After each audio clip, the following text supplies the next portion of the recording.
All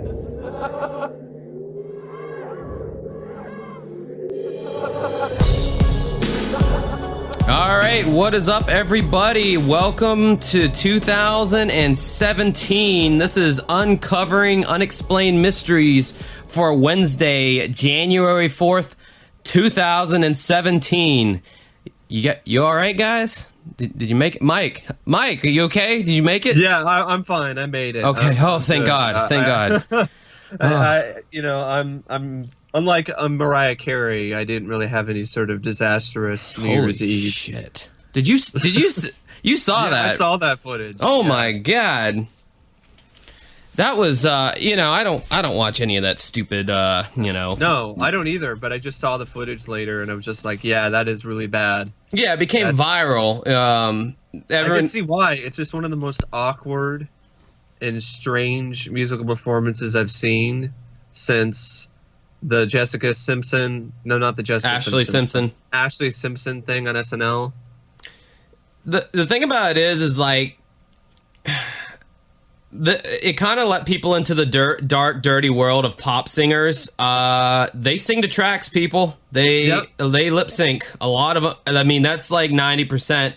Now, usually what they'll do is they'll mix the house monitors with like the track, so you get like 50% of the vocalist and then 50% of the track. Rappers in concert, they'll just play their record, and they'll just rap over their record with background vocals intact and lead vocals, so they don't even take anything out.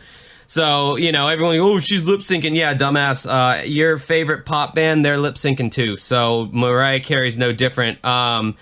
It was one of those things that happens to artists from time to time. You get a technical failure. Your in-ear monitors fail. If you can't hear yourself, I don't blame her.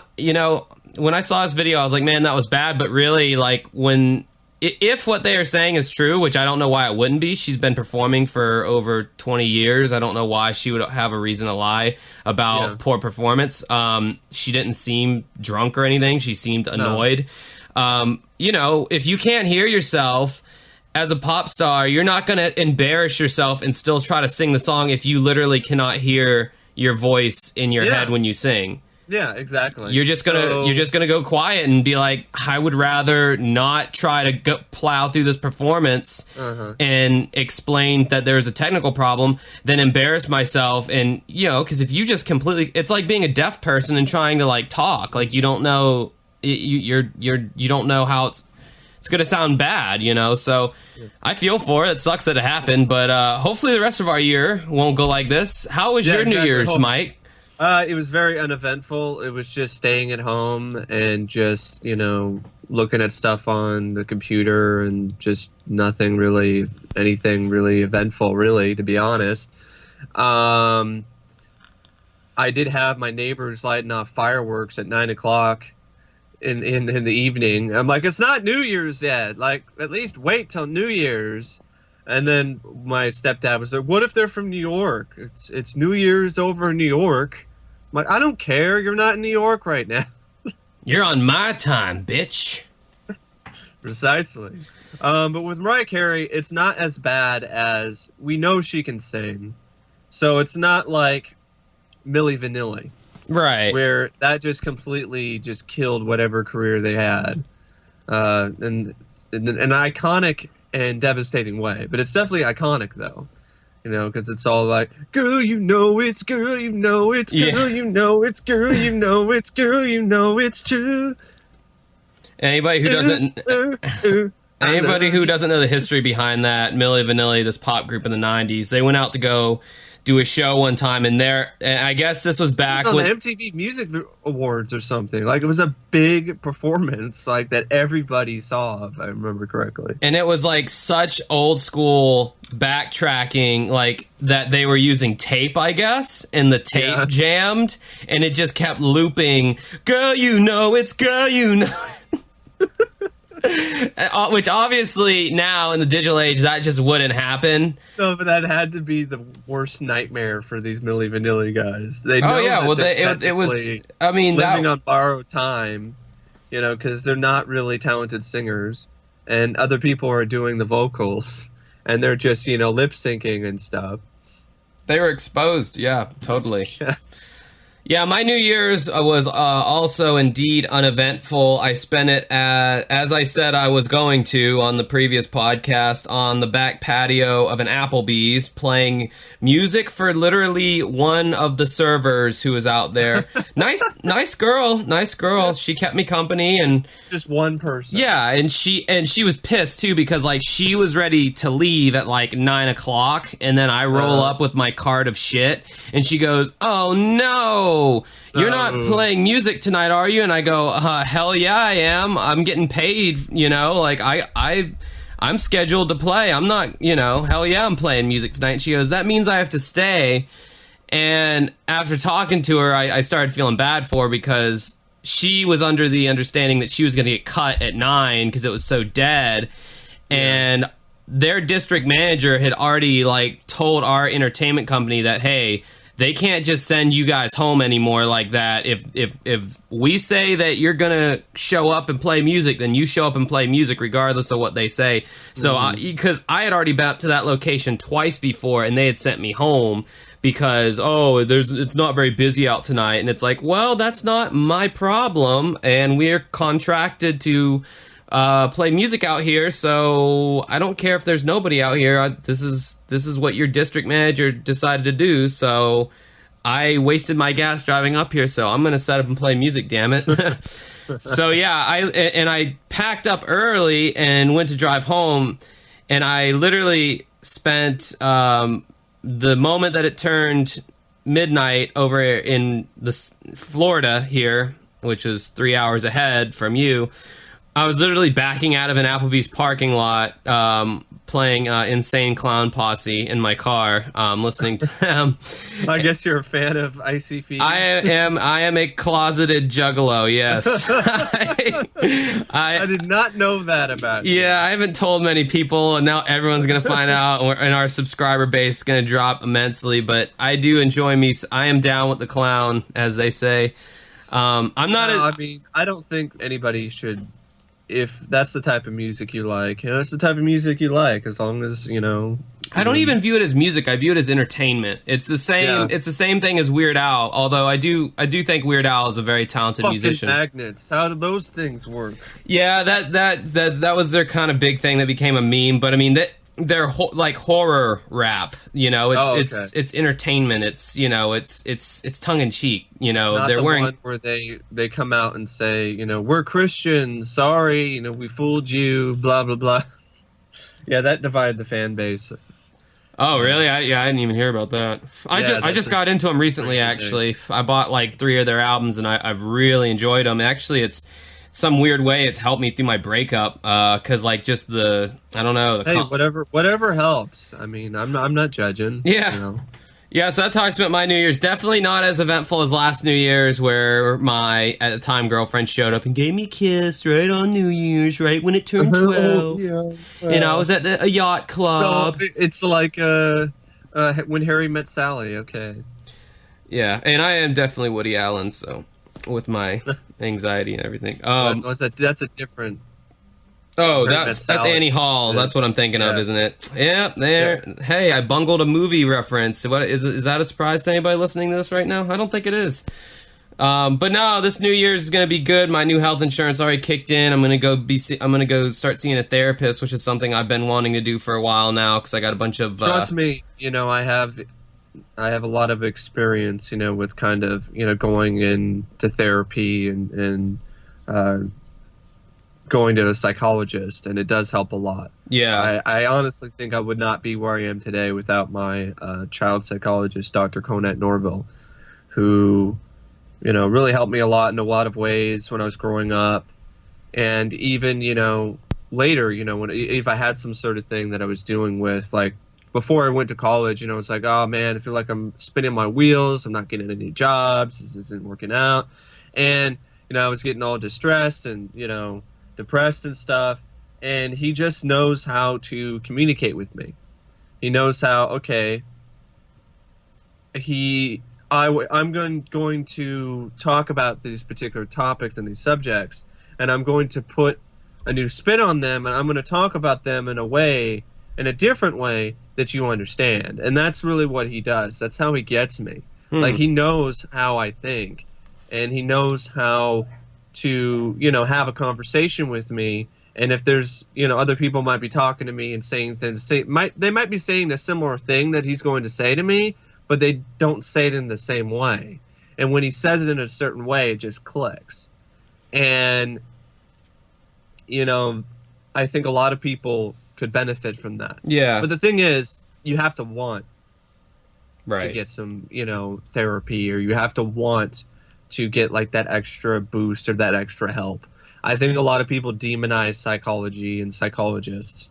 Think, oh, well, you only go to that type of thing if you have serious issues or you're crazy or whatever. And that's really not necessarily the case. I think that, it's like, even if you can make it without a psychologist or a counselor or whatever, and a lot of people probably can, I think that you just will have an easier time in life if you do kind of rely on, like, a professional from time to time. If you feel like, a lot of people out there listening have mental health problems, and, let this be the year that you take some me time and invest that time in yourself and go and look into it. At least, it takes a lot of bravery to even, make that appointment and look into how do I even sign up. All that takes a lot of courage. But I mean, I think it's definitely worth it. And sometimes, you might, the first psychologist you might not have a connection yet, and that's fine. I mean, Dr. Conant Norville wasn't even the first child psychologist my mom got from me. I had like a couple other ones before him, but they never really clicked until Mom, came across Dr. Norville. And, he did such a great job with me, and he's realized, he's seen firsthand all of the progress that I've made. That he does use me as represent, as like a reference, for other people who come into his office nowadays, other kids and other parents who, might be dealing with kids who have Asperger's or autism, and they're worried, or they're thinking that, oh, there's not, how is things going to get better? I just don't see that happening. And, I'm really humbled, to be honest. That's really humbling for me. Yeah, that's great. So, on a lighter note, well, not kind of, it kind of is on a lighter note. I was on eBay, and I was just browsing. I go on eBay and I look at Unsolved Mysteries stuff because I'm trying to see, maybe there's an elusive official Unsolved Mysteries hat on there, or maybe there's some other merchandise, or maybe there's a deal on one of the out of print DVD sets. Which, speaking of that, I have to give a shout out to Laura Grillo, or I don't know if I said your last name correctly. It might be Grillo, for sending me the Psychic set. So thank you. Yeah, that's awesome of her. That. Yeah, Mike, you better be lucky that I already have the Psychics, or else it would have been a battle royale as to who got that. Fight to the death. Yeah, it would have been. It would have been a shared custody thing. Like, you get it for 2 weeks, and then I get it for 2 weeks. Yeah, but on the same topic, eBay, it's crazy, some of the prices for some of these sets. I did try to bid on Ghosts. I tried to get Ghosts, but I got sniped. And then it was like over the amount of money that I wanted to pay. It was just slightly over. It's that kind of thing. It's like, no, whatever. You can have it for that much money. I'm tight right now. I don't really want to pay that much for that. I really don't. But I do want to get the set. But with the bot, they have like fucking bots on eBay now that automatically will snipe it. What was annoying was I was able to track who was bidding and stuff. And this same guy, he canceled his bid that went over mine. So he gave me this false sense of I might win it, and then at the last minute he puts on the same damn bid that he did earlier. Sounds like a bot. Yeah.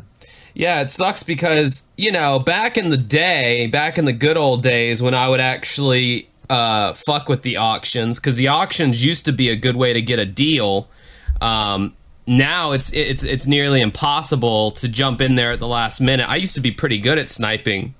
Yeah, people are all like, hey, you gotta move with the times. You gotta, use the bots and stuff, and it's like I don't really want to do that. No, if I have to use a bot, I'm just gonna do buy it now, and that's all I do now on eBay. If I see something I want, I do buy it now. I don't even fuck with the auctions. Most of the time I do it on buy it now as well, but there are rare occasions where I do like a bid, and then like miraculously I'm like, I want it. Wow.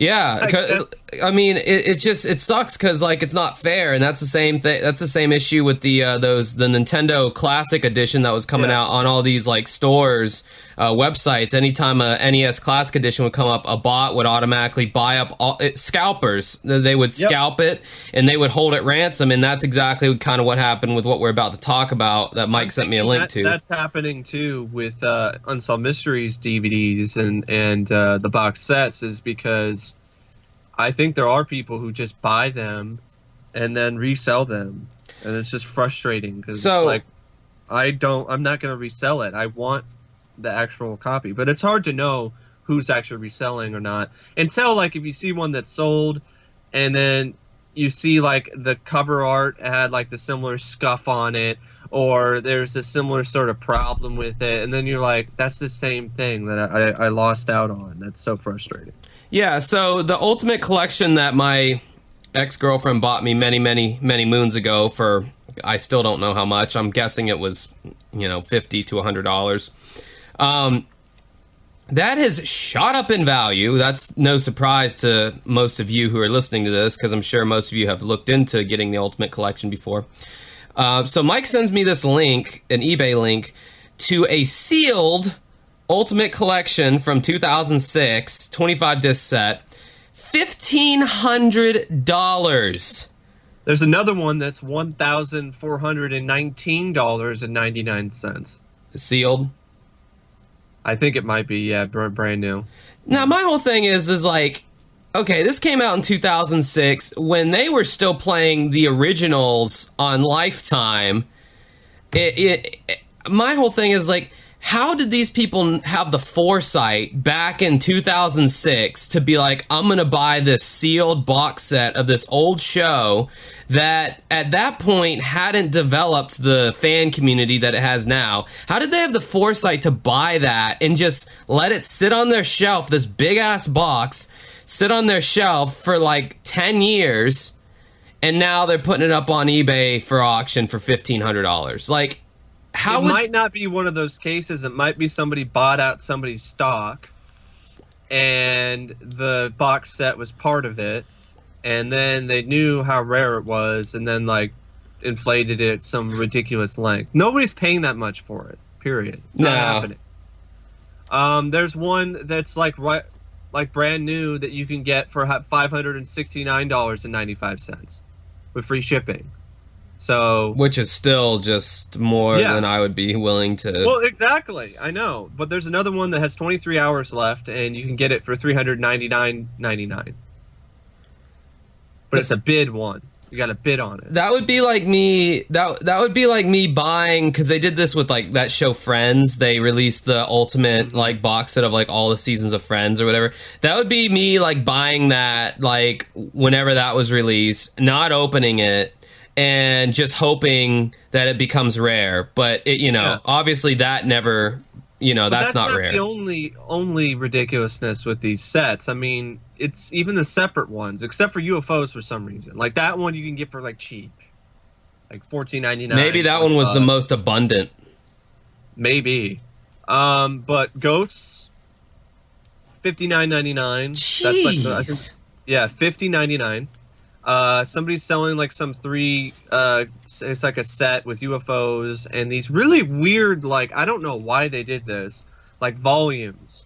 Like it only has 2 discs. So you have Ghosts Volume 1 and Bizarre Murders Volume 1. But it only has 2 discs. They actually sold those, where it was just 2 discs. They're going to have a rude awakening when the original show comes to Amazon Prime. Well, I don't know. Some of them still are going to be worth something because of the fact that, okay, you can watch it on Amazon Prime, but these are on DVD and you can watch them anytime. You don't have to stream it.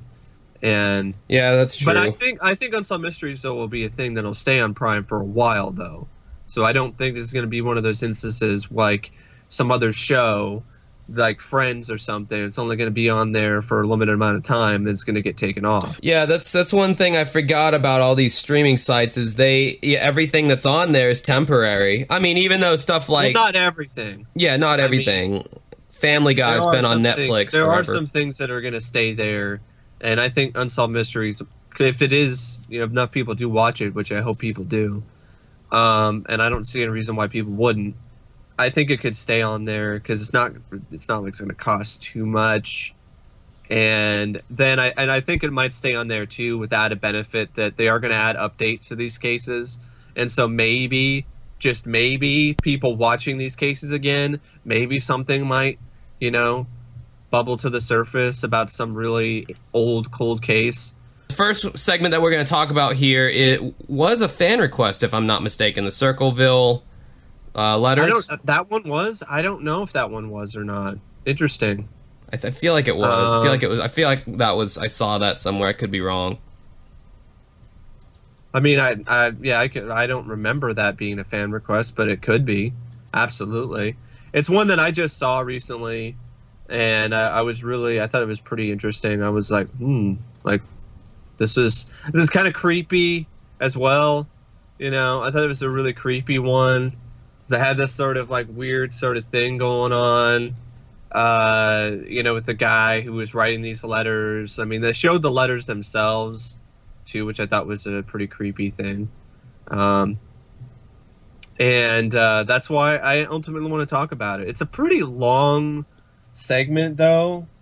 I don't think it's on the Bizarre Murders. It's not. It's not really. I was kind of surprised that it wasn't.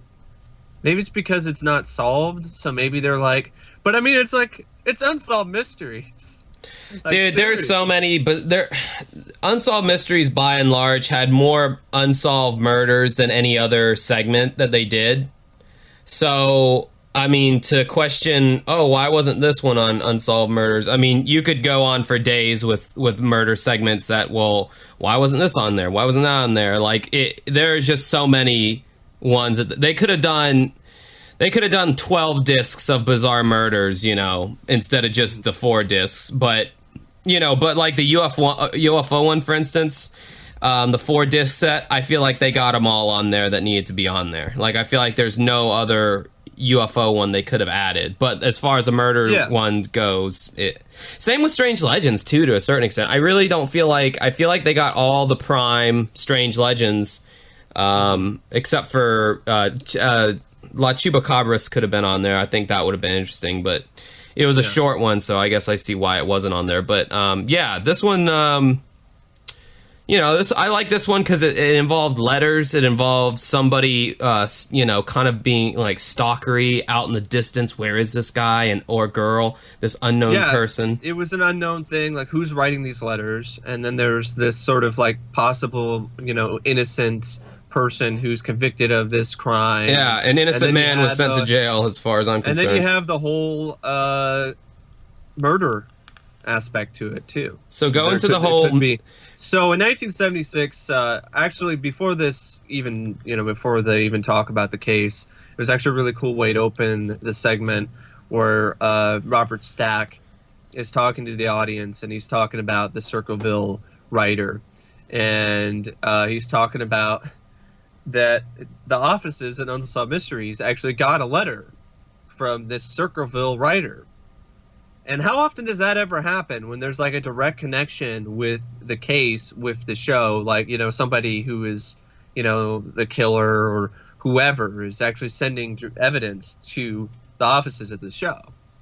I bet when he sent him that letter, I bet John and Terry sent him back a cease and desist. It was a postcard.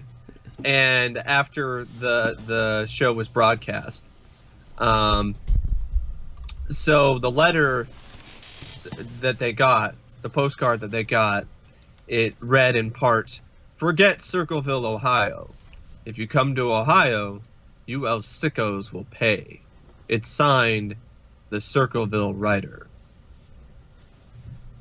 So, in 1976, several Circleville, Ohio residents were receiving strange letters detailing personal information about their lives.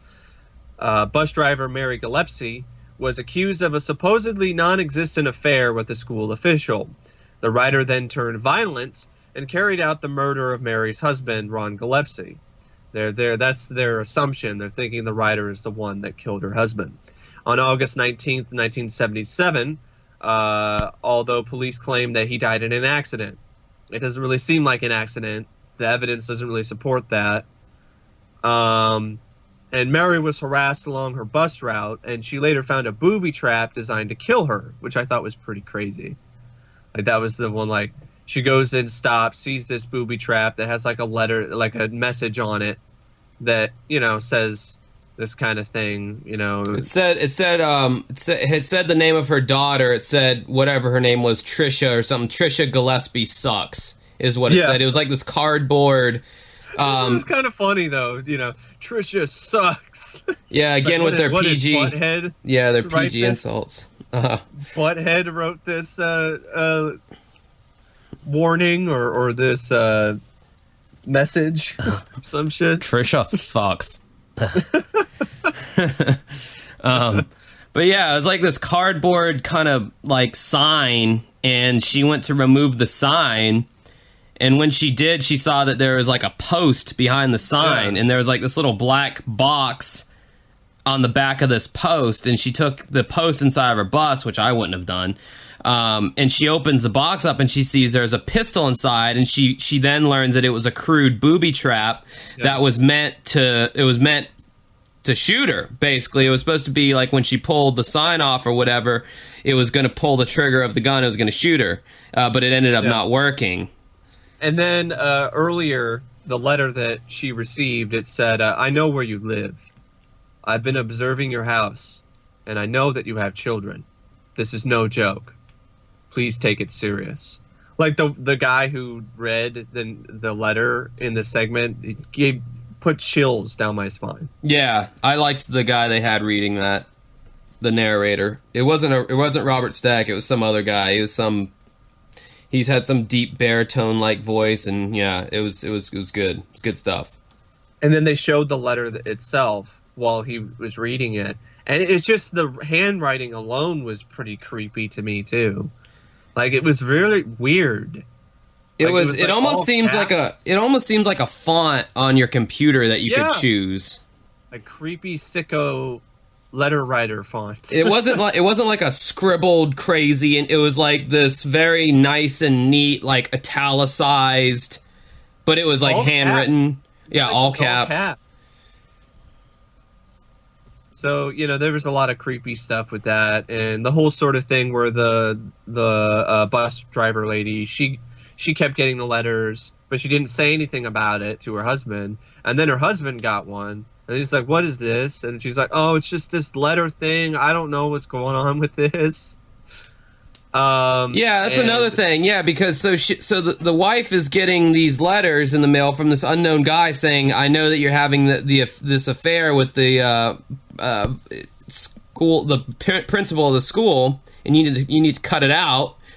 And, you know, then finally her husband gets one of the letters, and he confronts the wife about it, and she's like, "Yeah, I know, I've already gotten 2 of those." She's like, "I wasn't going to tell you because they're not true." Okay, first of all, marriage 101, that shit, that's not cool. That's sketchy. No. That is not the best way to convey your innocence. "Oh yeah, I already got 2 of those and I didn't tell you about it because it wasn't true." No, if you were really that, and I have my own suspicions about this. That really made me like go, huh? Like, if you really were innocent, like if I was in this situation, I would immediately be like, "Honey, what? I got this letter. Yeah, look at this. Check at this. Yeah, like, same here. Hell? Like, I don't even know what this guy is talking about. We need to go to the police." Yeah, like, she didn't go to the police right away either. Apparently, it was just, "Oh, some crazy guy sending me letters." I'd be fucking freaked out. I would be like, "All right, this is really freaky." And it's talking about her kids. Like, we need to do something about this. But then the husband got a letter sent to him, and then he was like, okay, they then did their own sort of investigation, and they kind of came on what they thought was their own suspect. I think they do know who it is. Like, and the husband then went to confront the guy, and he ended up dead. Yeah, because he was receiving mysterious phone calls, and then he got a phone call one night, and it was from the guy who he suspected as the one who was writing the letters, and he's like, enough is enough, and he gets in his truck in this mad rage, and he goes out to confront this person who I think even his wife was like, no, don't do that. Like, you don't need to do this. And he's like, no, enough is enough. I'm going to do this. He did not seem to be drunk. He took his weapon, and then he said goodbye to his children, and he went out. And then he ends up dead. His truck is crashed into a tree, and a bullet has been spent from his firearm. That's pretty freaky. That's like, you confront this, okay, because, usually you think about, like, this some little nerd in his mom's basement's writing these letters just to, like, try to make himself, like, feel big and important. And, so you think someone like this, if you can just wrap your hands around his scrawny little neck, you can just take care of him. But this guy goes out to pursue the letter writer, and he ends up dead. So this letter writer is obviously not someone to be fucked around with. No, he's not a nerd. He's not afraid of killing somebody. Exactly. That is the opposite of most trolls. Most trolls are just trolls, and there's some little nerd with no life on the other end of that computer or whatever it is. But this guy was much more malicious, and there was obviously some kind of agenda bringing up the whole affair thing. Exactly.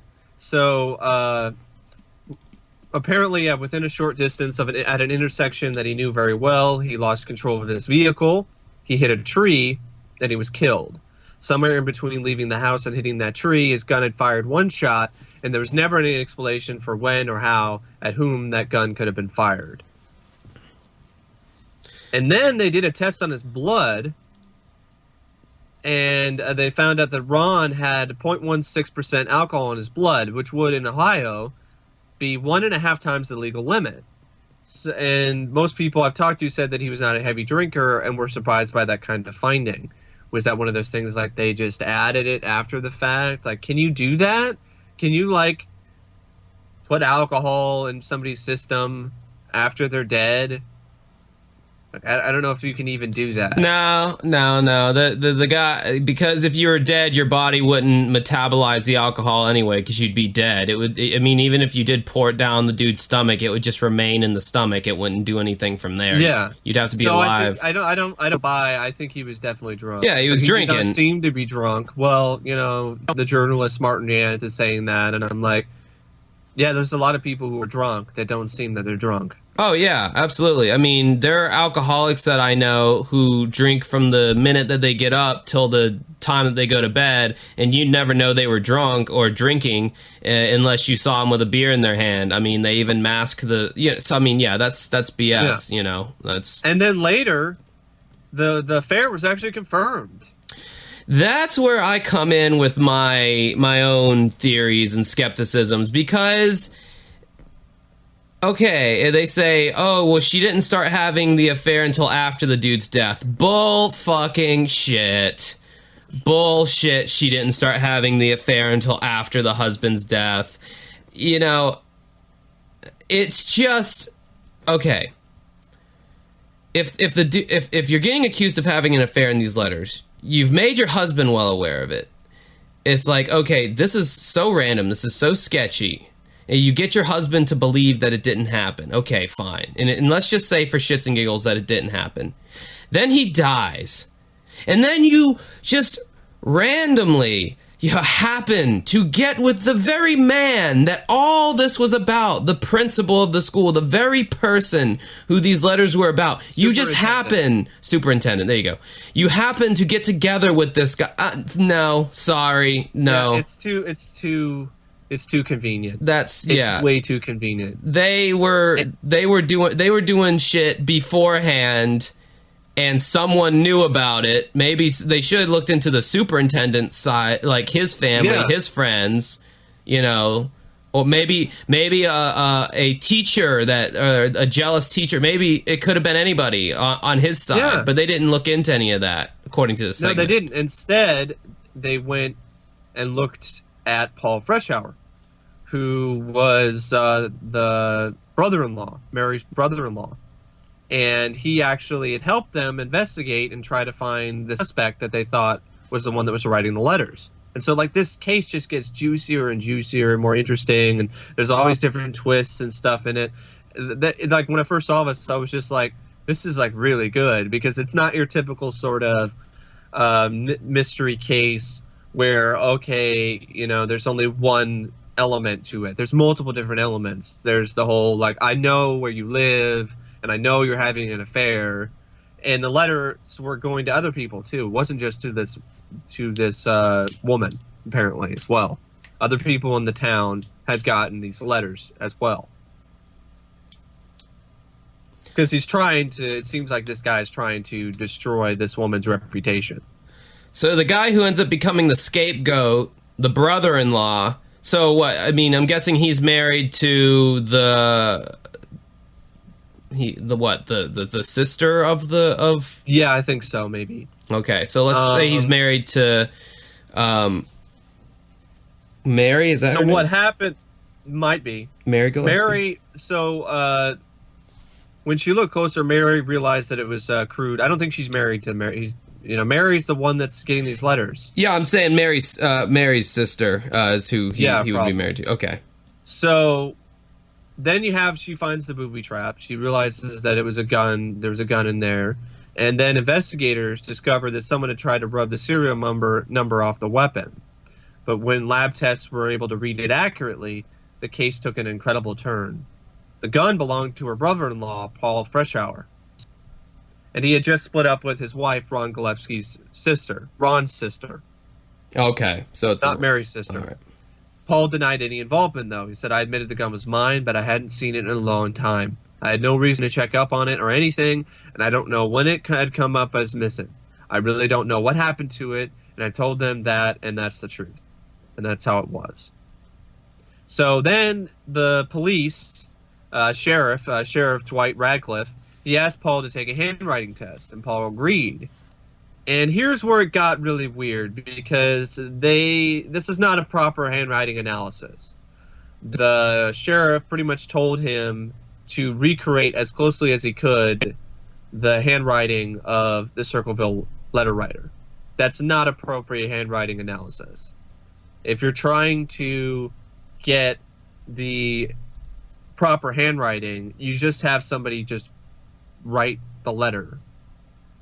You don't shove the letter in question in front of them and say, "Hey, emulate this, as closely as you can," because you know what they're going to try to do. I mean, even if it's subconscious, they're going to look at the letter and they're going to try to emulate the style of writing.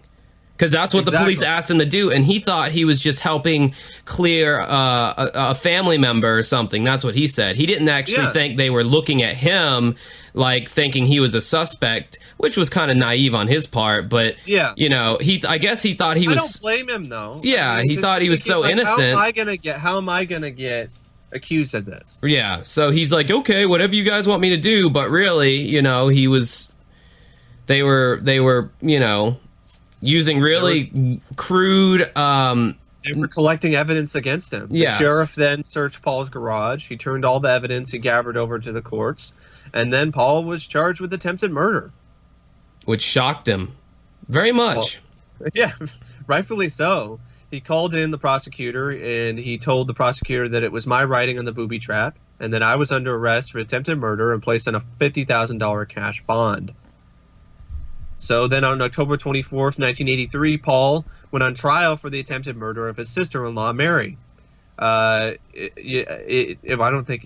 he wasn't charged with the threatening letters, but they were used as crucial evidence against him. So that's the thing. He was charged not for writing the letters for the murder of Ron, but he was charged for the attempted murder of his sister-in-law. And on the stand, a handwriting expert said that it was his opinion that the writing on the envelopes, documents, and postcards was made by the same person, Paul Freshour. Paul's boss testified that Paul hadn't gone to work the day the booby trap was found, even though Paul had a solid alibi for almost the entire day, because he never took the stand in his own defense, which he should have done, and it was a decision that he would come to regret. because Paul was then found guilty of attempted murder. Paul was given the maximum sentence for attempted murder, 7 to 25 years. Everyone in the town assumed that he had written the Circleville letters, and everyone figured that they would stop once Paul was in prison. But everyone was wrong, because then the letters started up again. And they were now being received all over a large area of central Ohio. And so a lot of people couldn't understand how Paul, who everyone thought was the letter writer, could be mailing all these letters from prison. And following repeated complaints from the sheriff, the warden had Paul placed in solitary confinement, but the letters continued. And all of them were postmarked Columbus, even though Paul was imprisoned across the state in Lima. So, like, you would think, like, after all this is happening, this guy would get immediately released after this. But no. He was still in prison for 7 years. And he was a model prisoner. And when he became eligible for parole, the board ended up rejecting his request for parole based on the volume of letters still being sent, which is just bullshit. It's ridiculous. I mean, talk about a guy who, like, and in the interview, this guy could not have come off as more calm, cool, and collected on the Unsolved Mysteries interview. I mean, he was so understanding and calm in how he was talking about the whole situation. About 10 years of his life was wasted in jail for a crime that, in my opinion, he did not commit. No. How do you stay composed in jail every day, knowing that you didn't do it, knowing that there's these letters being sent, still, then they put you in solitary confinement and the letters still are being sent out and they're still keeping you in jail. And then the guy even writes a letter to Paul. Yeah. The Circleville letter writer writes a letter to Paul when he's in jail and taunts him. He says, now, when are you going to believe that you aren't going to get out of there? I told you 2 years ago, when we set them up, they stay set up. Don't you listen at all? And yeah, from the description of everything, this is a big setup and a cover-up. What it sounds like to me, and this is obviously a small town, it sounds like another case of the Good Old Boy Network. Sounds like and it's all behind sex. It's all based around sex. Somebody was screwing somebody else and someone didn't like it, so somebody got knocked off, and then someone else was the scapegoat, while the real perpetrator, who may or may not have been some higher up official, or who may have hired somebody to rub him off. Or might just be somebody that's really well regarded in the community. Yeah. They get to escape scot-free while someone else has to rot in jail for a crime they didn't commit. Never move to a small town, folks. That is my advice. That's my takeaway. Yeah. And even the journalist himself, Martin Yance, he reviewed the sheriff's investigative file, and he uncovered evidence that had never been mentioned at the trial.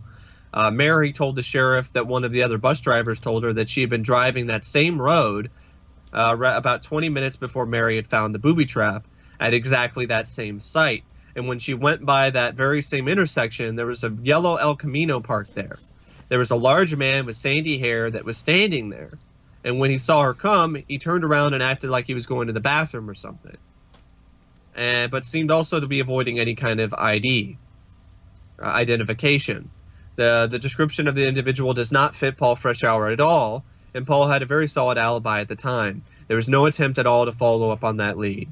And if they had, as I say, they would have found another possible suspect in the case who had a brother who had a yellow El Camino.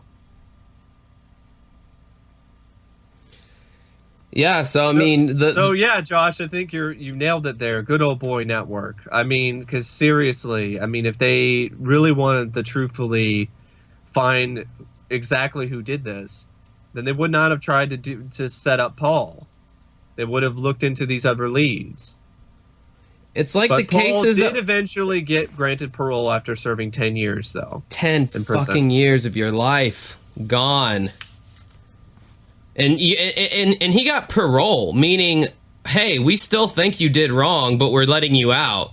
It's not like he got a pardon in some kind of financial restitution. You know, Exactly. It's like, no, we're letting you out because you served your time for a crime you definitely committed. We're not changing our minds on any of that. It's just, oh my But God. that doesn't make any sense from a logical standpoint. He was in solitary confinement, and the letters still kept coming in. He was sent a letter by the Circleville writer. How can he be the Circleville writer if somebody sent him Well, that wasn't the issue, right? The issue was the attempted murder. the attempted murder? But still, people probably do think he was the Circleville writer. And the attempted murder was then tied in with the letters that he recreated because they're like, okay, you're still the guy who did it. And it's all because it was his gun. Yeah. That was his nail in the coffin, was the fact that it was his gun that was found, and he had no explanation as to how it got there. But I mean, and he also didn't come to his own defense in the trial, so that's another thing as well. Yeah, and for a small town jury, that probably makes a big difference, you know. And sadly, though, Paul actually passed away in 2012, never knowing the true identity of the Circleville writer. Oh, jeez. So yeah, I feel worse. I feel worse for Ron, the guy who actually died at the hand of this guy. The letters also finally stopped, but then people still don't know who wrote the letters. Was Ron Gillespie's death an accident, or was he murdered? And who made the booby trap found by Mary Gillespie? I don't think Paul made that booby trap. It's Gillespie, not Gillespie. Oh, Gillespie. Sorry. There you go. Sorry, that was kind of bothering me. You know, it's just like it was just like the one we covered a few weeks ago about the woman who was murdered and her husband was blamed, and they were saying, and he was saying that he thought it was somebody in the police department or somebody covering up. I mean, these things happen in these small towns. Like I said, it's a good old boy network, you know. I mean, you become. I think they knew it was a small town. It was a small enough town that I think Paul and Mary and Ron, I think they knew who the writer was. Well, much like Elliot Ness with what was the killer? The killer of Kingsbury Run or whatever. Yeah, it was kind of like one of those Slayer. Torso Slayer. Yeah, there you go. It's like one of those things to where it was like Elliot Ness was pretty sure he knew who the killer was, but the killer was part of this like prominent family, and he knew if he went out and accused this guy without solid ass evidence, it would be slander, and they'd probably make a big stink of it. It's kind of the same thing here, you know. It's like somebody important got pissed off and wanted to knock this guy out, you know, just take this person out and then blame it on somebody else. I don't know. It all stinks. It stinks, Mike. It stinks, I tell you. I don't think they wanted to take Paul out. I just think they just wanted to pin the blame on him. Well, that's what I mean. They took out Mary, the husband. I think there was somebody who wanted to slander Mary. Somebody knew Mary and wanted to slander her because he saw firsthand what was going on in the school with the superintendent. So that really does make me think that I agree with you. I think they should have looked into the school, because I do think that it's more than likely to me that it was somebody who was working at the school who saw this going on is the one that wrote the letters, and it's probably the one that killed Ron. That reminds me of getting some weird MySpace message back in the day, back when I still had MySpace. It was this guy. Yeah. And he only went by the name Jigsaw, you know. Like from the movie Saw. I mean, I don't even know if it was a guy or not, but he sent not only me, but my friend, my other friend, who was also named Josh, these really weird messages all through high school saying like, "Oh, I saw you today," and you know, I forgot what kind of weird shit this person said, but to this day, like, we don't know who it was, but they said some really weird stuff, and like, "Oh, I was so close to you today, you could have reached out and grabbed me by the neck, and you didn't even know it was me." Yeah, it was real creepy shit. Kind of reminded me of that back then. Got all these weird messages on, because back in the MySpace days, you could just choose whatever you want for a screen name. You didn't have to use your real name like you do on Facebook. I mean, even on Facebook, people can still make fake accounts. I don't know. That kind of sounds like a troll, though. But probably, and nothing ended up happening. Somebody, yeah, I mean, but nothing ended up happening. So, yeah, thankfully. So yeah, that was a great segment. Is there anything else on that one? No, I don't really have anything else to say. I do not think Paul Freshour was the Circleville writer or was the one that set up the booby trap. I think he was innocent. He served 10 years in prison for no reason. And whoever wrote the letters is still out there. And I feel for him, man. Poor bastard. Maybe whoever wrote it might have died, but we don't know who wrote it. So may he rest in peace. You know, Paul. Those 10 years that he was in jail, he could have been spent actually enjoying life, doing something, you know, whatever, like not rotting in jail. But you know, that's what was that in Texas? Wasn't that a Texas town that happened? Ohio. Oh yeah, the Ohio. I am not on the ball today, guys. I'm mentally. I don't know. I don't think I got enough sleep. Something. I don't know. I'm blaming something on my stupid brain. Mike, what you got going on over there? You got some candy? Yeah.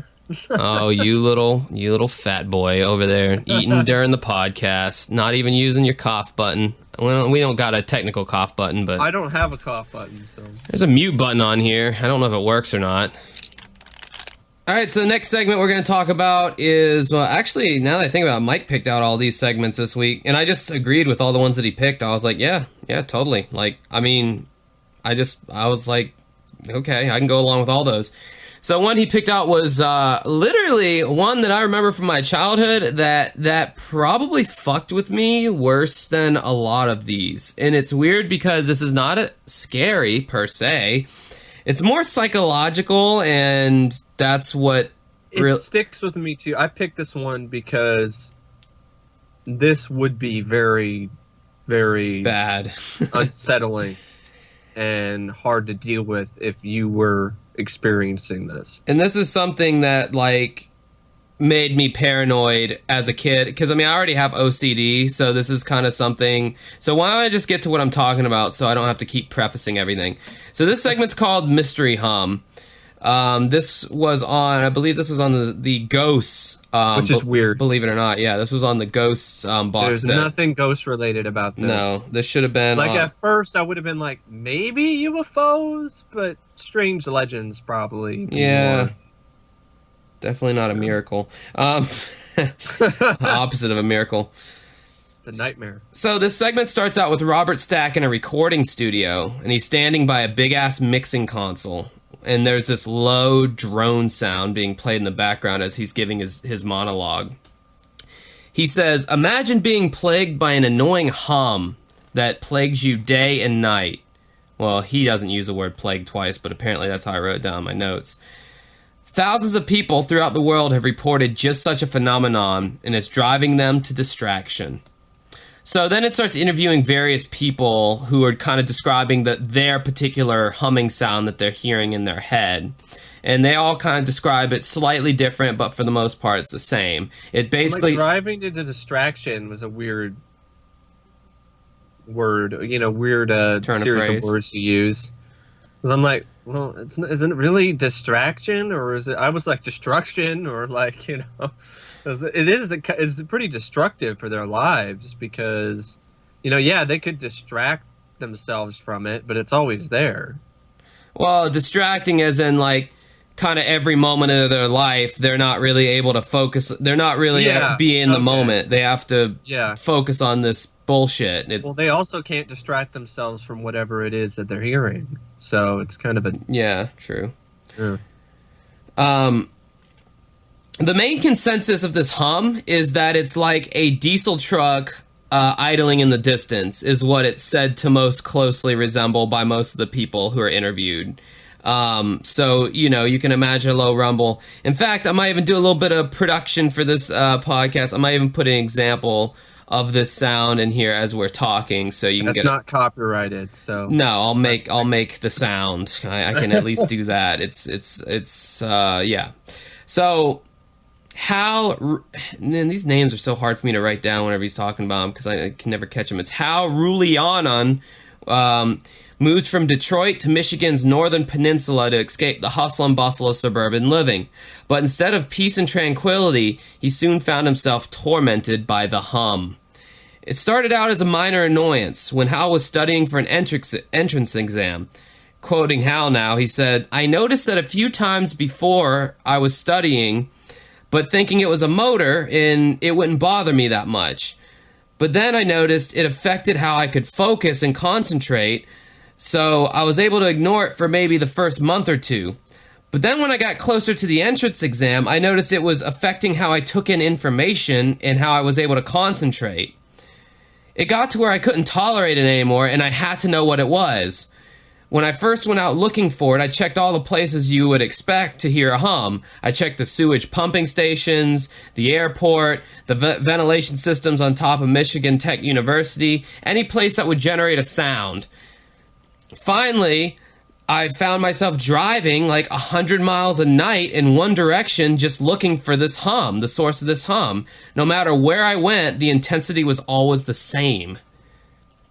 And now to me, if I was that guy and I started finding myself like doing that, like driving like 100 miles, you know, to find like the source of this noise, I mean, wouldn't you like pick up a friend or call a friend over and be like, "Hey, do you hear that hum?" Yeah.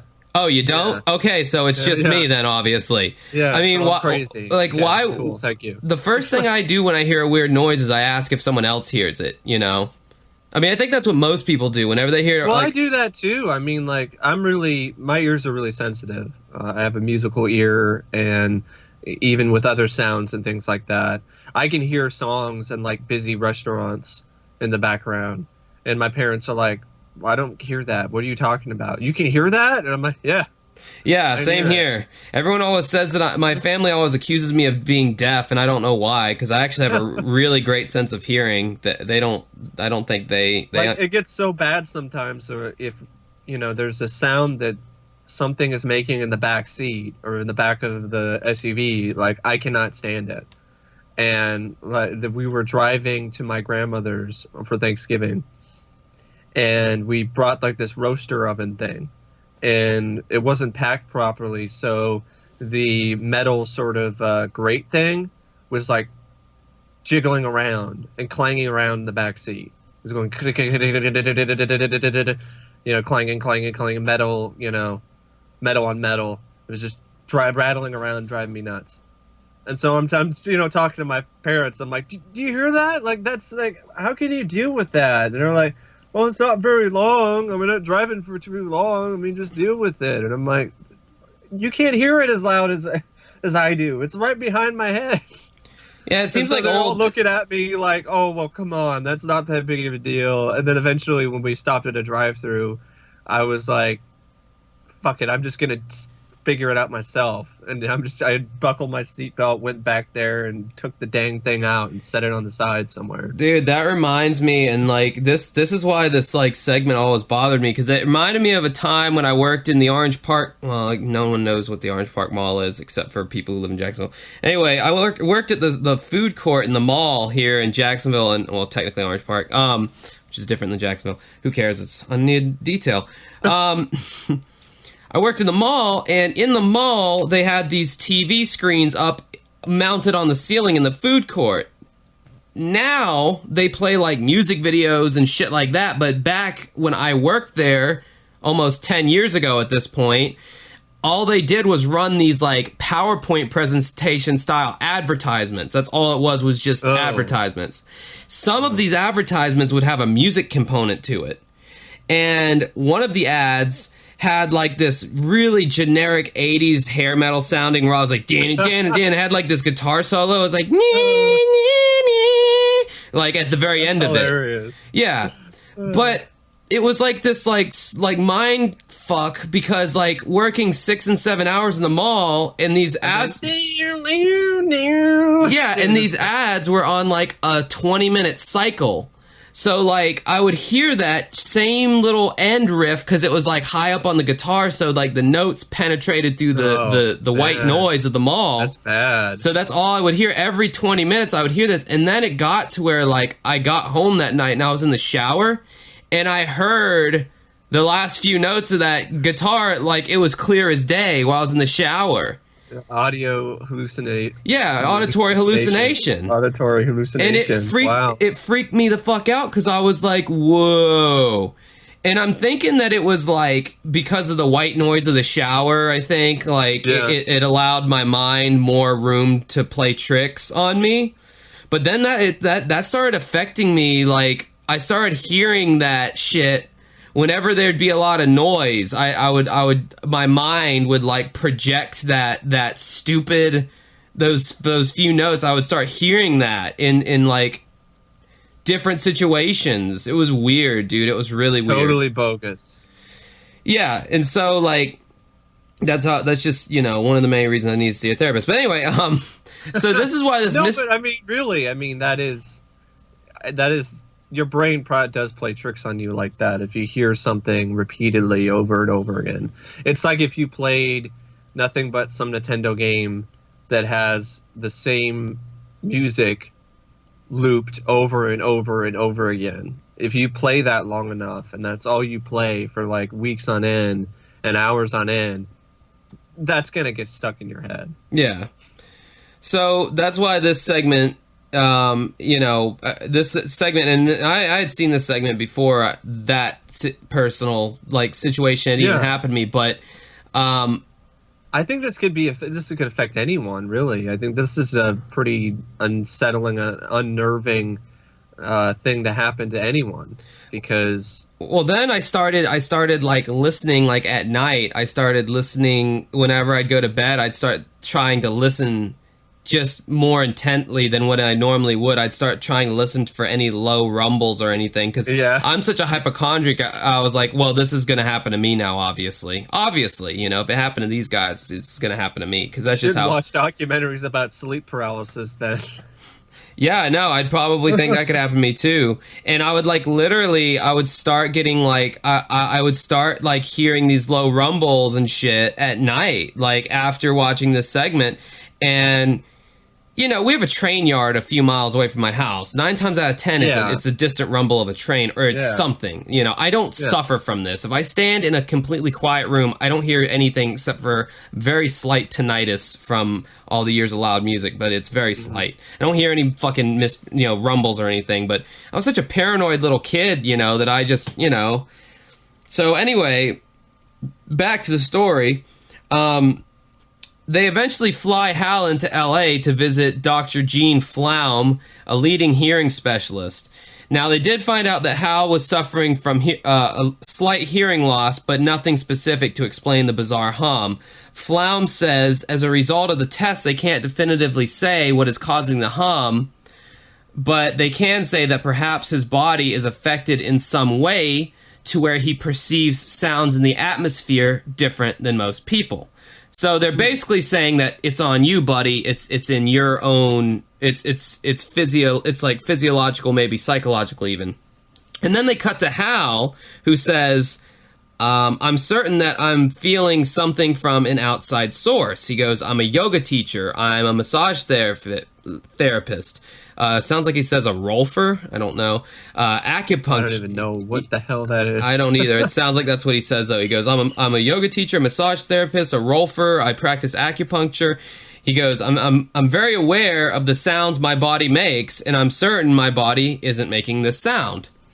So he's thinking it's an outside source. So then it shows how... I mean, it could be a physiological thing. I mean, if it is a physiological thing, there's no way that you are going to be able to tell whether or not it's from an outside source or physiological, because sometimes you think you know your body as well. You can't really make that call, you know, when you're dealing with something that could be psychological. You can't make that call. Or even physiological, because your body, there are certain things about it that, you know, you might think you know, but you really don't. That's the mystery of the human body. So there's no reenactments in this segment, which is unique, pretty damn unique for Unsolved Mysteries. There's no reenactments, so all the people who are suffering from this, it's basically shots of them in their kind of environment, which is cool. It reminded me a lot of a segment on sightings, because they have some reenactments every now and then, but a lot of the time they interview the person, and they're in their environment and talking about what they saw and what they witnessed.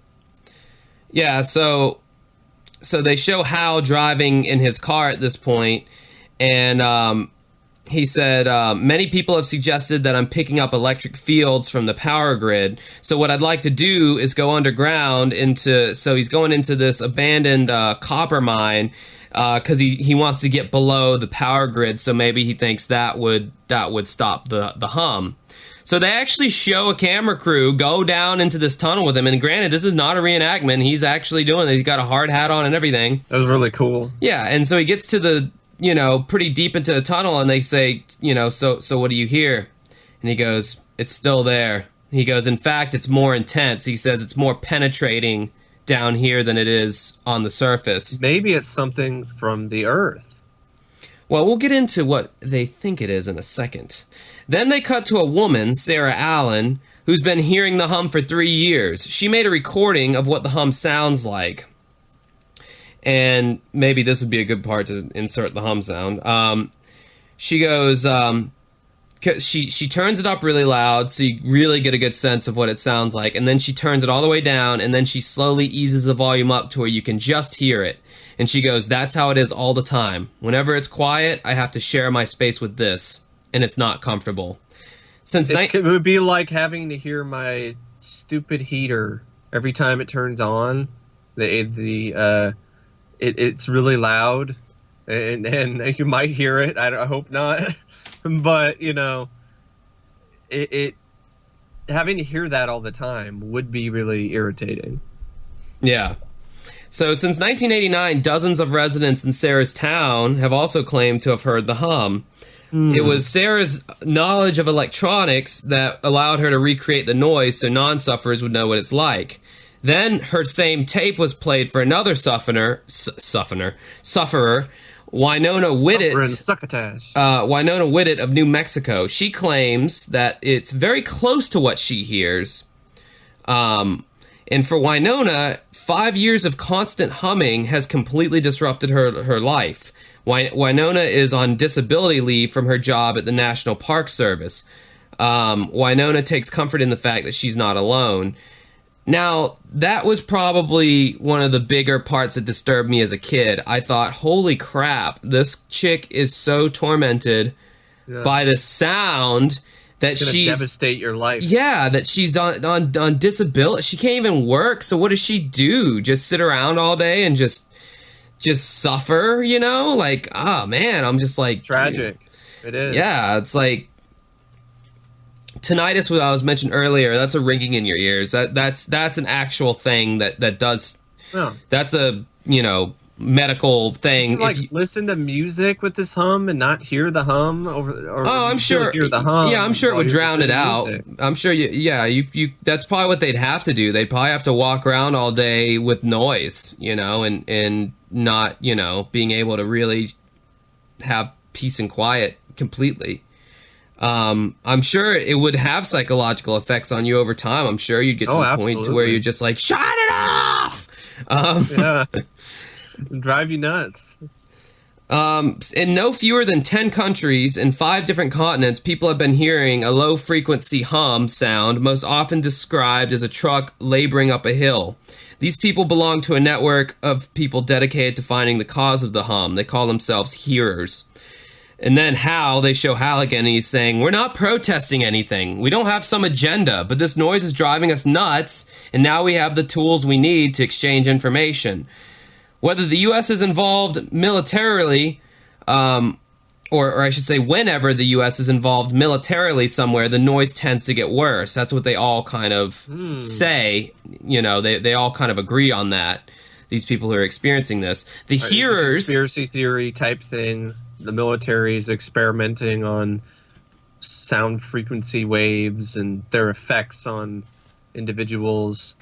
human beings. No, it's along the lines of these people think it has to do with the Navy, who developed what were known as ELF, or extra low frequency waves. When a submarine is underwater, it can't receive standard radio waves. However, low frequency waves are able to penetrate hundreds of feet of water. Coincidentally, ELF has been in use since the late 1980s, around the time when people started to begin to hear the hum.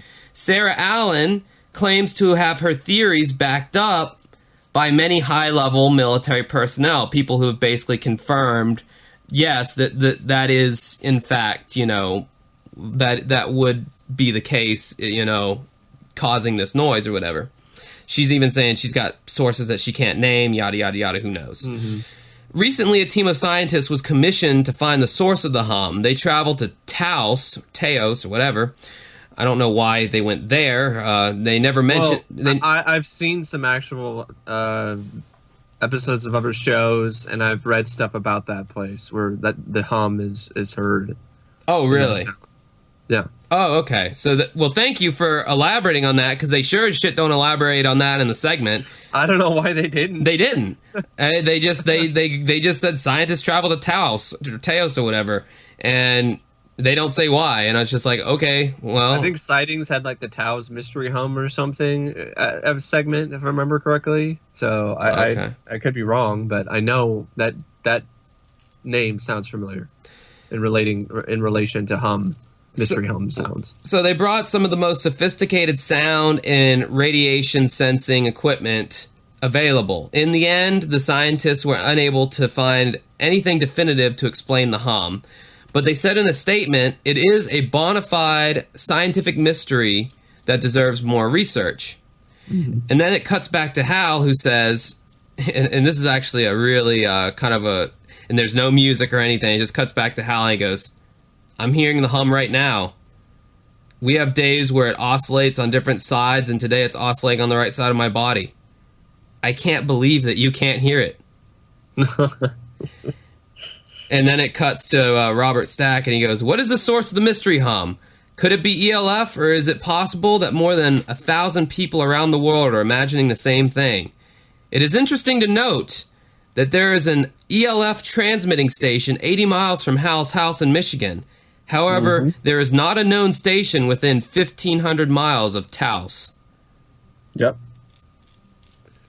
So it's kind of... They should have explained that with Taos, because, then it makes sense why they went in and went to Taos and brought the scientists and brought all the equipment. Because it's like... Otherwise, people are like, why are you going there?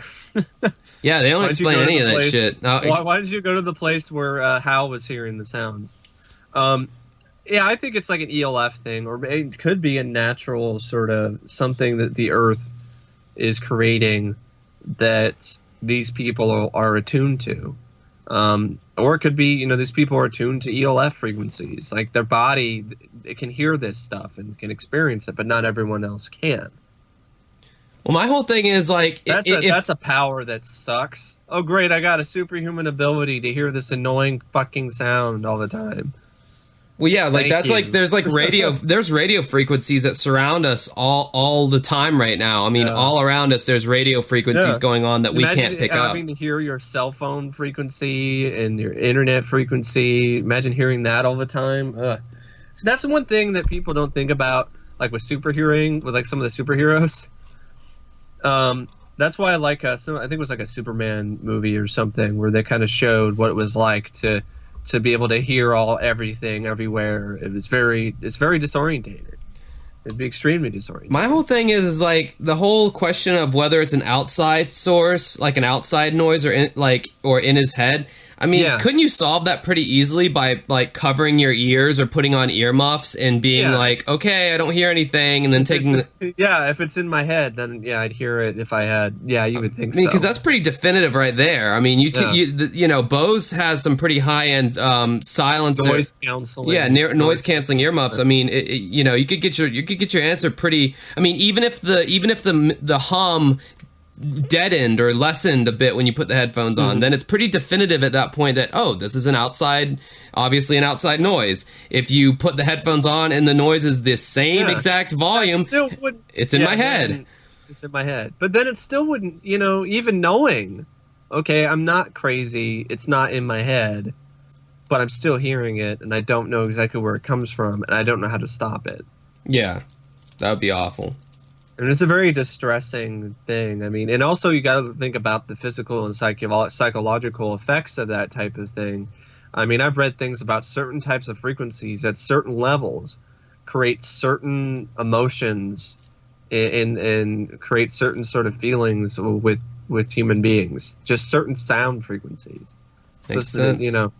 They're like, some can make you feel really like distressed and stressed out.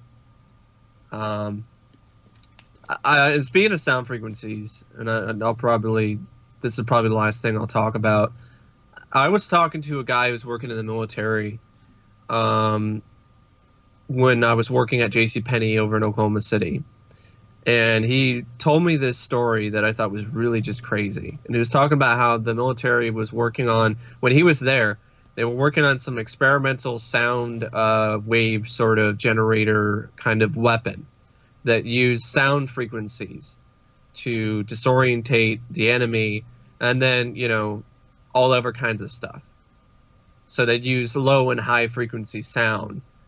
And I think I read later, after he told me that, like, it was like years or so, then there was like something that I remember reading about and like seeing footage of some similar sort of thing that actually riot police used to disorientate and kind of settle down some riots, that were going on.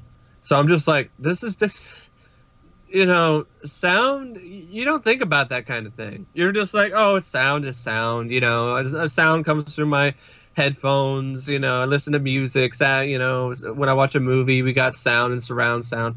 But you don't really think about the negative or the kind of scary side of sound. Yeah, most people think of sound as this innocuous, innocent kind of. Yeah. But yeah, no, I mean, it can definitely have some very, psychologically adverse effects. It's been used as a form of torture, to root people out of terrorists and all that other kind of stuff. Certain songs are really bad. You play that Star Trekking Across the Universe song on a loop. Oh God, I don't know if that's torture. It's like Star Trekking Across the Universe. Oh my God, Captain Kirk. It's just so fucking annoying. Holy shit! I want to go look that up now. We should post a link to that on the Facebook. Yeah, good. Yeah, torture people. Yeah. If you want to torture yourself, listen to that song, and good luck getting that out of your head after you listen to that. All right, so our last segment here is called The Wyrick House, although on the Ultimate Collection is called Gordy's Ghost. This was one I was very familiar with. Mike, actually, again, he chose all these, so he chose this one. And again, I was okay with it because this was one... I actually hadn't seen this one before I saw this segment, so this one was new to me. This one I chose because it's got a really unique balance when it comes to ghost stories. So it's similar in ways to Ghost Boy, but it seems more legit. It seems a lot more legit. Yeah. It is kind of similar to Ghost Boy, though. You're right. But it's not as extreme, so that's what makes it a little bit more believable. Yeah. The bed's not fucking lifting up, and there's no ghost car. And there's no book, I don't think, that they wrote. I don't know of that. I haven't done any research on that, so. There is a movie. Yeah, but that probably isn't anything that they did. It was probably some kind of thing that they wanted some direct-to-video sequel to Ghost of Georgia or something. Haunting in Connecticut. It's a Haunting in Georgia. I think you're right about that, actually. I think that is what it is. So, this is about the Wyrick House. The location is in Ellerslie, Georgia.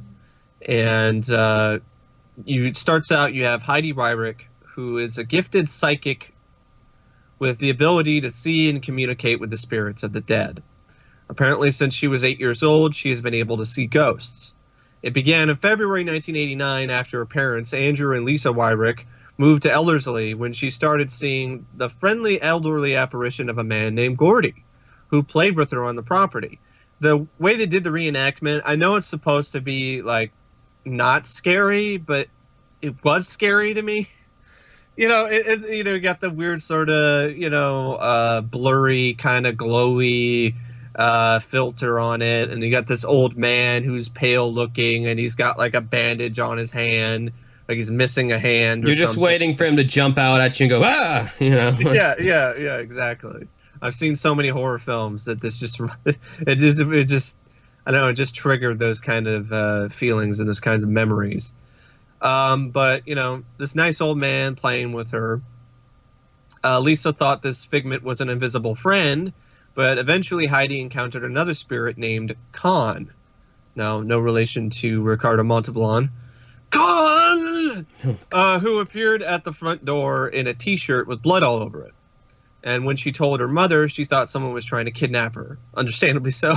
Yeah. Mom, there's this old man. He's at the door. He's got a t-shirt on. There's blood on it. Oh my God, close the door. Get out of here. Andrew then searched the entire neighborhood for someone who fit the description, but he came up empty-handed. Eventually, Lisa happened to mention Con and Gordy to her sister, who had just bought the house next door.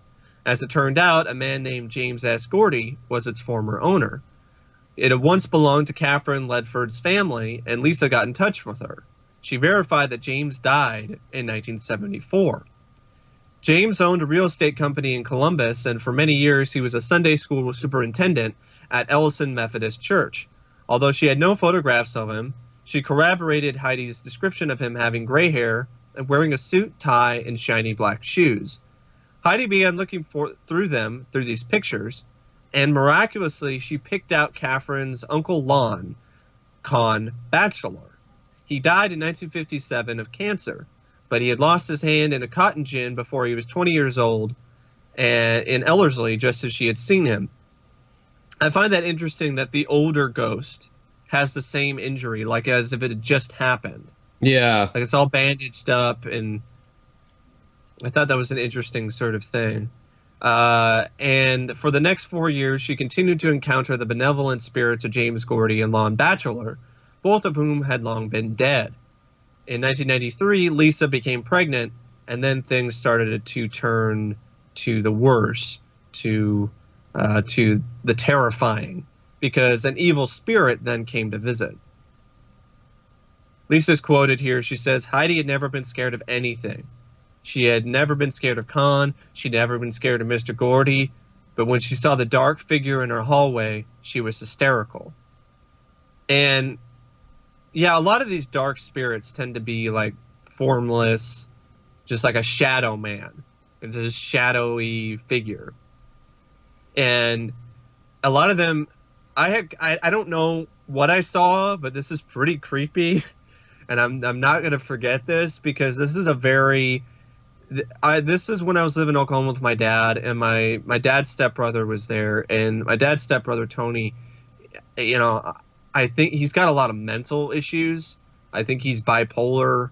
There's some psychosis going on there. He's a dangerous individual. He was depressed. There's a lot of negative energy in the house.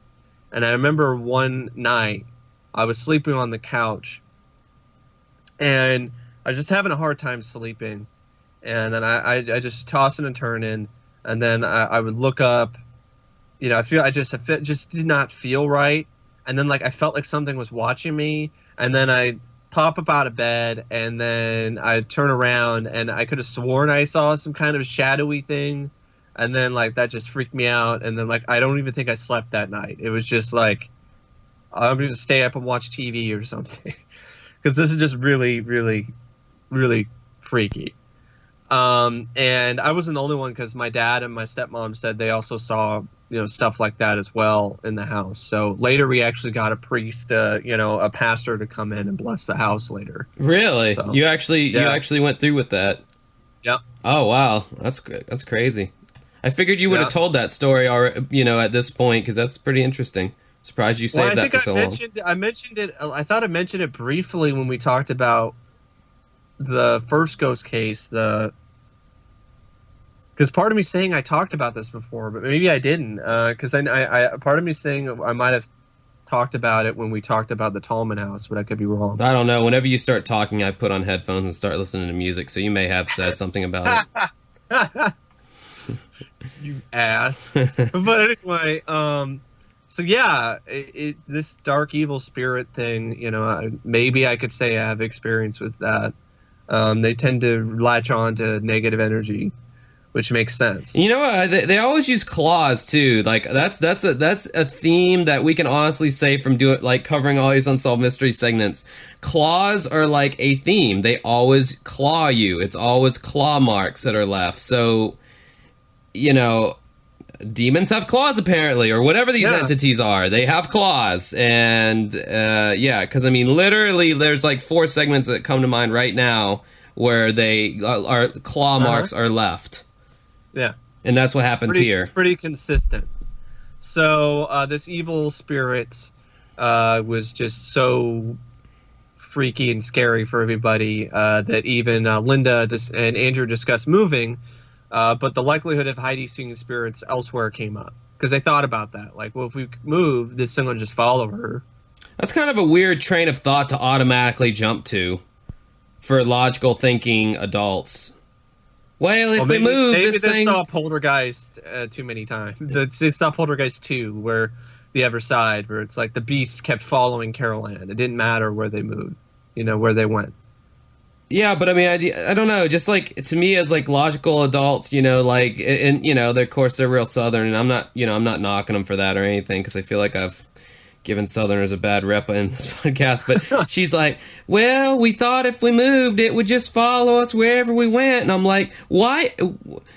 How is that like the first thing you think is gonna happen? Like, well, we can't move because it's just gonna follow us. Like, Well, they would probably also still. They'd encounter other spirits. Like, if she's psychic, maybe that's their thought process.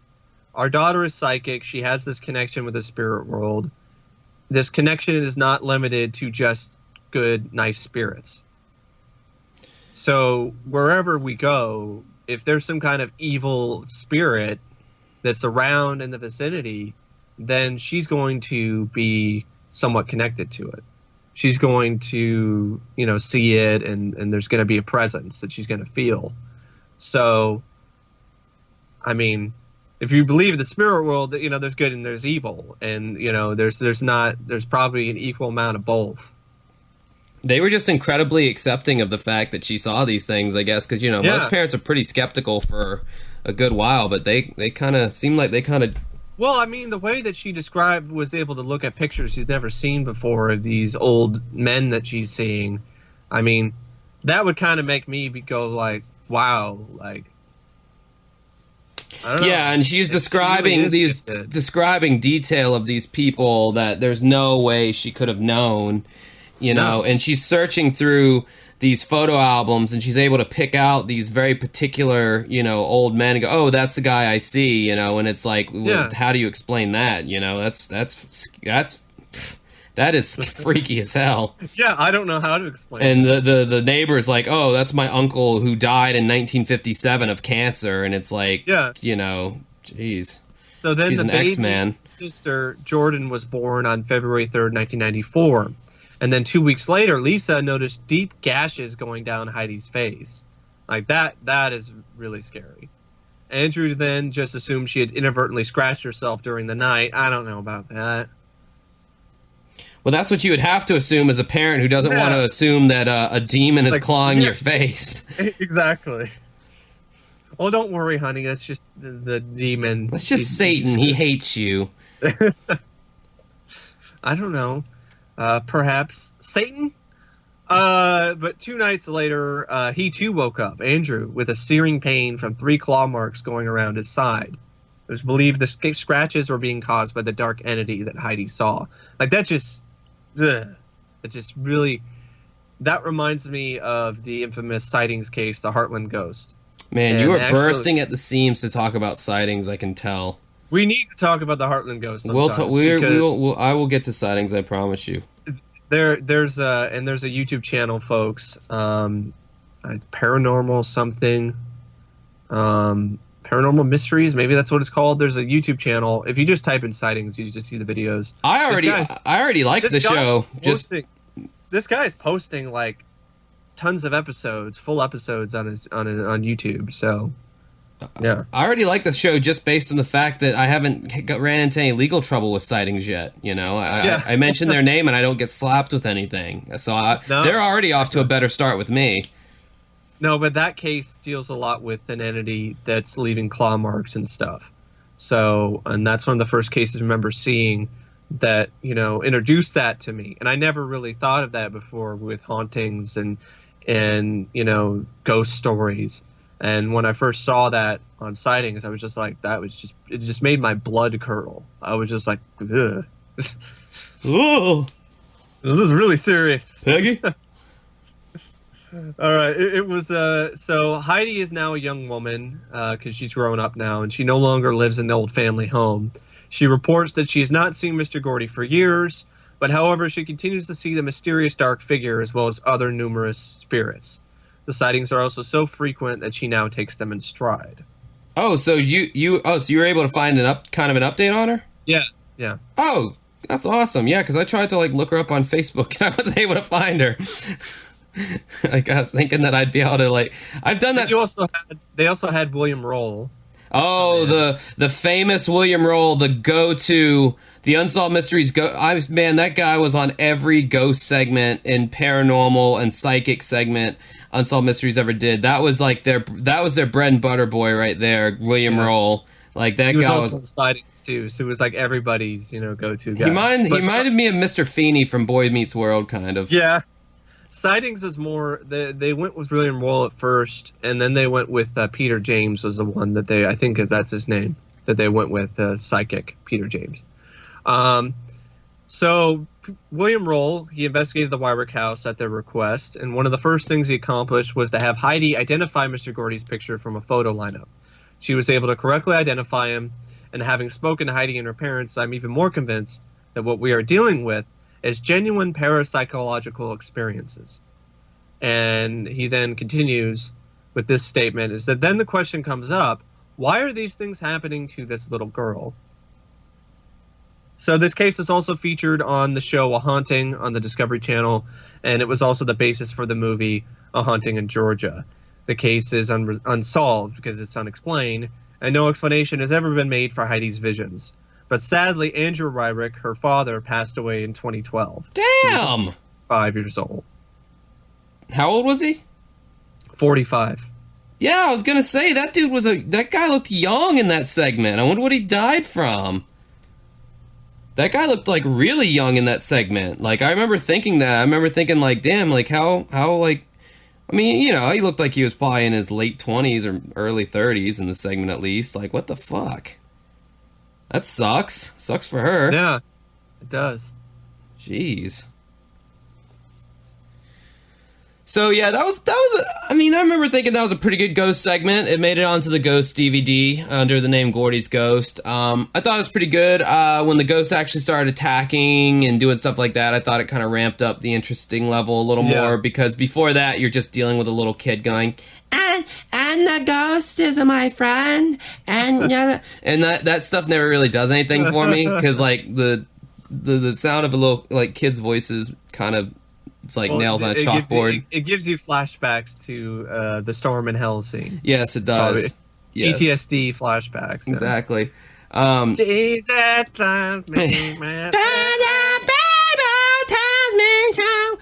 If you guys don't know what we're talking about, go and check out the previous episode where we talk about some Unsolved Mysteries worst segments, which we thankfully didn't get any hate from at all. Kind of surprised. Those episodes suck. Yeah, they everyone was on board with us, so that's good. But yeah, no, I like this segment. I like when she starts talking about, or when the ghosts actually, the claw marks, and then they bring William Roll in. It's kind of a shorter segment. I think it's interesting that they actually show her on camera guessing who Gordy was out of the photo lineup.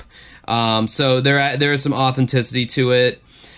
This girl, yeah, I mean, she's got a gift. Some people, it's like they say that the sixth sense is to be able to see ghosts. Some or people dead like, people. oh, it's a gift, but other people probably think it'd be curse. Yeah, but some people have that extra sensory perception, to sense that kind of thing. It's like Constantine, because in the movie Constantine, Keanu Reeves' character, he had that ability to see, spirits. From a young age. Tell me more. I can tell you it's a movie I haven't seen, and it's very unlike Ghost Boy, who's full of shit, whose mom was trying to get rich off of writing a book. But, I think that's the podcast. We're coming in here on 2 hours, just not even trying, just dicking around, and boom, 2 hours of my life are gone, but forever on SoundCloud for your enjoyment, hopefully. Circleville letters, there was a lot to that one. Like, that was a really long segment. That was, like, almost 30 minutes, if I remember correctly. It's a good... That segment must have taken up like half the episode. I'm just glad you didn't. I'm glad you didn't mention the other topic that you were wanting to talk about before I talked you out of it, which was the circle jerk letters. Those were a lot. That was a lot less family friendly, Mike, and I think still think it's gross that you wanted to talk about. That was one of the worst segments. That's for sure. Well, I mean, it depends on what your sexual persuasion was on whether it was the worst or the best. But the circle jerk letters. The sexy chocolate guy came up again in that segment. Yeah, and he had some more of his hot, steamy nights. Gosh. Talking about the circle jerk letters. But anyway, yeah, that's all I have to say about that case. It's a creepy case, but, All right, well, I think that's the end of the podcast. If anybody has any comments or anything, like as far as the new year and new me and new you and all that shit, or anything. Just the same me. New year, same old me. Well, whatever. Anything you guys might want to see, anything you want to hear, anything. If you want us to have if you want me to cover a Katy Perry song for the outro. Just anything you want, I'll do it. By the way, I hope everyone liked my Auld Lang Syne cover for the last podcast. I don't know if you heard that or not, Mike. I kind of threw it in there. It'd probably be better than Mariah Carey's performance on New Year's. Oh, it was. It was much better. It's at the very end of the last podcast. I do a cover, like a punk rock cover, and I get kind of crazy in there with some of the stuff I say. But that's me, Zany Josh. Whoa. Anyway, I'm delusional at this point. I probably need food and just to stop talking into a microphone. Check. You can like us on Facebook, become fans of the podcast. Facebook.com/Uncovering Unexplained Mysteries. Our Patreon. You can become a Patreon at Patreon.com/Uncovering Unexplained Mysteries. We do a bunch of stuff there as far as. You get the episode a day or two earlier. You can ask us questions and give us segment recommendations on there that you'd like for us to cover, and we're a lot more likely to do it on Patreon because you're giving us money. You can get your own shout-out / personal story read on the air. And for the super awesome Patreons, whatever, you get a bonus segment. So you can visit us there, and if you want more Mike and Josh separately but equally, you can check Mike out at youtube.com/OCP Communications. He does a lot of movie reviews and other things. I go for the movie reviews, especially if it's a movie I've already seen. If it's a movie I haven't seen, I don't really watch it, because why do I want to listen to a review about a movie I haven't seen? So with that being said, you can imagine there's only about 5 of Mike's videos I can actually watch because of how little bit of movies I've actually seen. And if you want to go to my channel, that's youtube.com/Dancing with Ghosts. I recently just interviewed my friend George Stevens, who came back from Los Angeles. This is more for the entertainers out there who are interested in the entertainment industry. He moved out to Los Angeles to pursue a career in music, and he actually came back. Wah, wah, wah. And I actually have a talk with him about what was it like living in Los Angeles? What was your everyday life like there? What was the expenses like? Why didn't you get done what you thought? Anyway, that whole interview's on there, and my German taste testing food video. Those are my 2 newest things. So For Mike and Josh, that is the Uncovering Unexplained Mysteries podcast. Have a good night, ladies and gentlemen. Mike has See ya. There you go.